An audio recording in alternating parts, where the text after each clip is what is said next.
What do you like as a leader? Because leadership has evolved, you know, over the last 10, 20 years from like the Steve Jobs days where you've got this kind of tyrant that, from what I've heard, so hard to deal with that they put him in his own building and only people could work in that building if they were really resilient. I heard all these stories. I spoke to Woz. Woz didn't tell me that, but Woz is the closest I've ever got to Steve Jobs. But leadership and the concept of what a leader looks like and how they behave and how they treat people in a post-internet world where we have the ability to speak up because we can tweet and Glassdoor and all of these things. Leadership has changed. Our perceptions of it, how they behave. In a post-pandemic world, leaders are much more vulnerable because I think a lot of them had to be really vulnerable during the pandemic to guide their teams through. What if I asked your teams, if I said, you know, what's Whitney like as a leader? What would they say to me?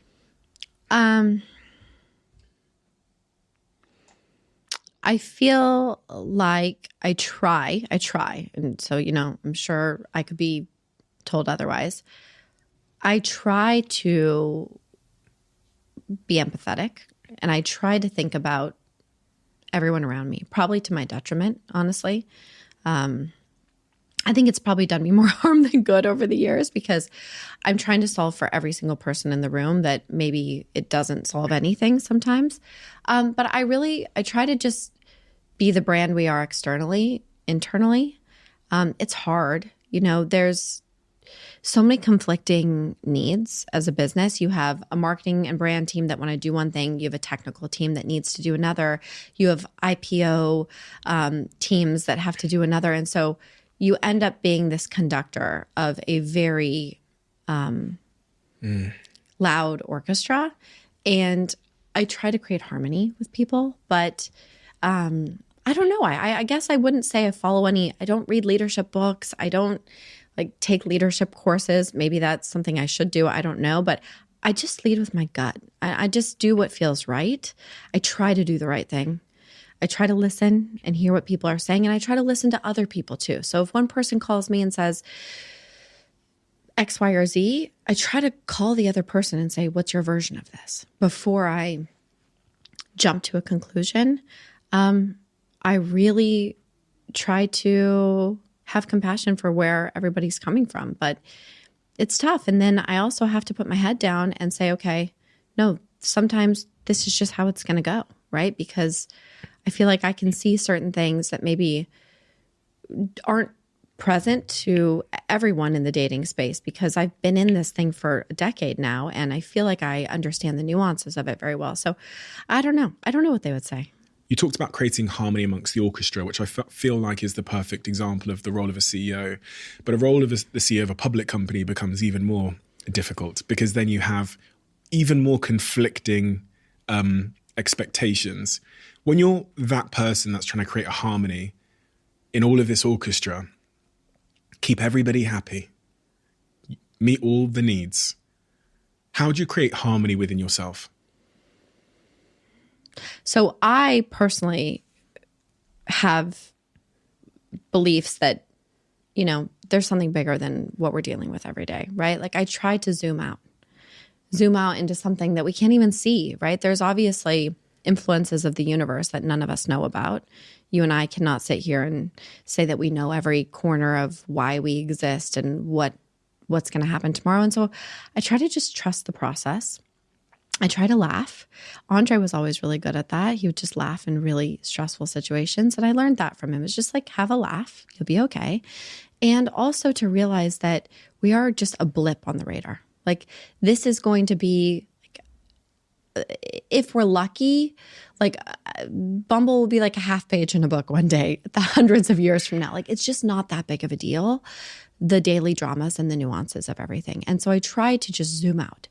Like, is this really going to still matter? This one moment in interpersonal dynamics or this one moment in a failed launch or whatever it might be, is this really going to matter in 5 years? Is this going to matter in 5 months? And I really try to do that exercise of like, how big of a deal is this before I allow it to disrupt my harmony?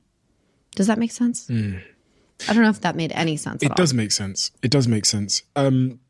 I was reading things about your your sort of sleep work routine, and you sounded a lot like me. I'm the type of person that has a fairly unhealthy relationship with my phone throughout the early hours of the morning, especially when I was running the company, especially when I was at Social Chain still. I'd wake up in the middle of the night. I was worried too often when we couldn't make payroll, and I knew it was payday in a week. I'd be riddled with little sort of slithers of anxiety. When we spoke to, I think it's Robbie. Oh yeah, he's great. Robbie in your team. Robbie said she makes no pretense of being always strong and is openly vulnerable with the team. Where you might walk into the office one day and let them know that you've been struggling with something. You might be anxious or struggling with anxiety that day, and encourage your other team members, if they're feeling the same way, to take the time that they need. Well, that's really nice of him. But yeah, I mean, vulnerability it has to be authentic. I've watched so many people the last few years ride this vulnerability trend. And I'm like, that's not real vulnerable. Like, vulnerability can't be a scapegoat or an exit or a crutch. For me, I don't know. I just tell the truth. If I'm having postpartum depression after my first baby, I would just say that to my all hands because that was the truth. And why would I be anything other than truthful? If I want to lead a company that tells the truth and I want to run a business that instills behaviors that are truthful and healthy and better, like why would I want to operate in any way that's disingenuous to that? So I just get up and just try to tell the truth. Convention would say, well, that's not, leaders are strong and then they don't have any problems and they're always tough and so what if, and this is honestly what I used to worry about. I used to think, well, if I'm truly honest that things affect me too, my team are going to think I'm weak and then I can't lead them. And that's the kind of narrative that ran out in my head. Yeah. And I get that. But the reality is everyone's feeling something. And I'm in a connection business. How can I run a connection company if I can't connect? And the only way you can connect is through vulnerability.